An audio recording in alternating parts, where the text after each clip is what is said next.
In today's video, I'm going to teach you how to change country on Wise. To get started, open Wise and make sure you're signed in to your account. Once you're on the main Wise page, take a moment to confirm that you're in the right account before making any profile changes. This is especially important if you manage more than one account or have used a shared device.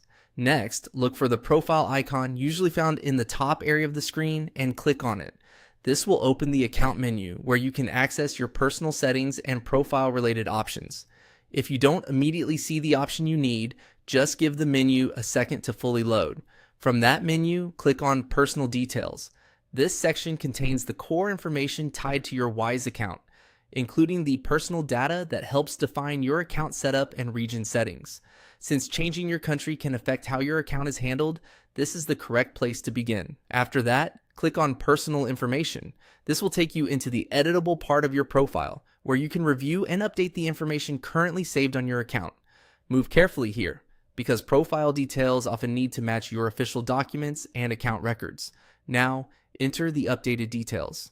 This is the step where you'll change the country information and complete any related fields that Wise asks for.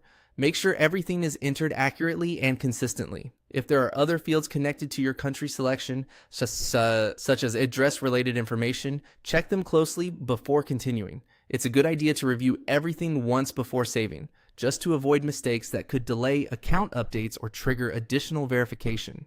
When you're done, click Save.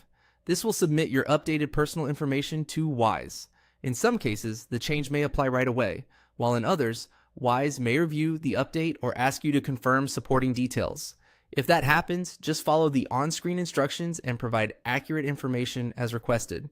And that's it. That's how to change your country on Wise. If the platform doesn't let you update the country directly, it may be due to account limitations, verification requirements, or country-specific rules. In that case, the best next step is to check the guidance shown in your account after saving. Thanks for watching, and I'll see you in the next video.